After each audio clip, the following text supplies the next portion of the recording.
Hi ನಮಸ್ಕಾರ ಸ್ನೇಹಿತರೆ. ಕಾಶ್ಮೀರ ಘಟನೆ. ನಿಂದು ಯಾವ ರಾಜ್ಯ, ಯಾವುದು ಭಾಷೆ, ಜಾತಿ ಯಾವುದು, ನಿನ್ನ ಊರು ಯಾವುದು ಅಂತ ಕೇಳಿಲ್ಲ. ಕೇಳಿದ್ದು ಇಷ್ಟೇ, ನೀನು ಹಿಂದೂನಾ?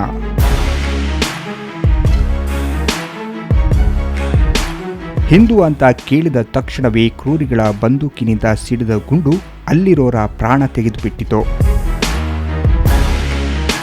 ನೀನು ದಲಿತ, ಒಕ್ಕಲಿಗನ, ಬ್ರಾಹ್ಮಣನ, ಕುರುಬನ ಇದ್ಯಾವುದನ್ನು ಕೇಳದೆ ಬಟ್ಟೆ ಪ್ಯಾಂಟ್ ಬಿಚ್ಚಿಸಿದ್ರು. ಕನ್ಫರ್ಮ್ ಮಾಡಿಕೊಂಡು ತಲೆಗೆ ಗುಂಡಿಟ್ಟು ಬಿಟ್ಟರೆಂದು ಕೇಳಿದಾಗ ಯೋಚನೆ ಮಾಡಿ ಸ್ನೇಹಿತರೆ.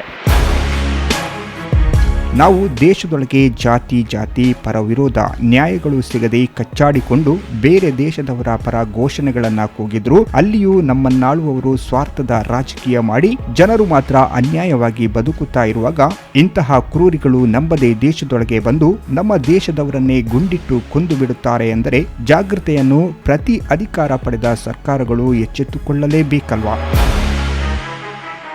ಘಟನೆಗಳು ಆಗುವ ಮೊದಲೇ ಅಥವಾ ಇಂತಹ ಘಟನೆ ಕಂಡು ಬಂದಾಗಲೇ ಎಚ್ಚೆತ್ತುಕೊಂಡು ದೇಶವನ್ನ ಕಾಯುವ ಯೋಧರಿಗೆ ಸರ್ವಾಧಿಕಾರವನ್ನ ಕೊಡುವುದು ಅತ್ಯಂತ ಮಹತ್ವವನ್ನ ಪಡೆಯುತ್ತದೆ ಅಂತ ಅನ್ನಿಸುವುದಲ್ವಾ?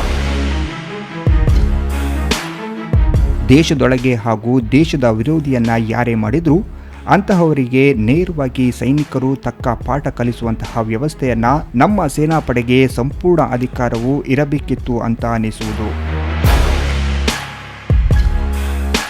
ಭಯೋತ್ಪಾದನೆ ಅಂದರೇನು ಅನ್ನುವುದಕ್ಕೆ ಕಾಶ್ಮೀರದ ಪಹಲ್ಗಾಮ್ನಲ್ಲಿ ಬಲಿಯಾದ ಘಟನೆ ಸಾಕ್ಷಿಯಾದಂತಿದೆ. ಹಿಂದೂ ಅನ್ನೋ ಒಂದೇ ಕಾರಣಕ್ಕೆ ಗುಂಡು ಹಾರಿಸಿ ಬಿಡುತ್ತಾರೆ ಅಂದರೆ ಯೋಚನೆ ಮಾಡಿ. ದೇಶದಲ್ಲಿ ಹಿಂದೂಗಳು ನಾವೆಲ್ಲರೂ ಒಂದು ಎಂದು ಬದುಕುತ್ತಾ ಇರುವಾಗ ಉಗ್ರರು ಹಿಂದೂಗಳನ್ನೇ ಟಾರ್ಗೆಟ್ ಮಾಡ್ತಾರೆ ಅಂದರೆ ಇದೆಂತಹ ಪರಿಸ್ಥಿತಿ ಅಲ್ವಾ?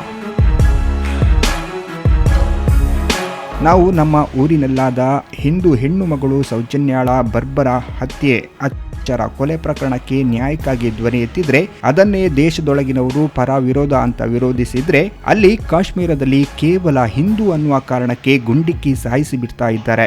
ಇನ್ನಾದರೂ ಒಂದಾಗಿ ನಾವುಗಳು ಪರ ವಿರೋಧವನ್ನ ಮಾಡದೆ ದೇಶಕ್ಕಾಗಿ ಕಾಯುವ ಯೋಧರಿಗೆ ದೇಶ ವಿರೋಧಿಗಳಿಂದ ದೇಶಕ್ಕೂ ಹಾಗೂ ಅಮಾಯಕರ ಪ್ರಾಣ ಬಲಿ ಹೋಗದ ಹಾಗೆ ಕಾಪಾಡಲು ನಮ್ಮ ಸೈನಿಕರಿಗೆ ಬೆಂಬಲವನ್ನ ಸಂಪೂರ್ಣ ಕೊಡಲಿ ಎಂದು ಪ್ರಾರ್ಥಿಸಿಕೊಳ್ಳೋದೊಂದೇ ನಮಗಿರೋದು ಶಕ್ತಿ ಅಲ್ವಾ?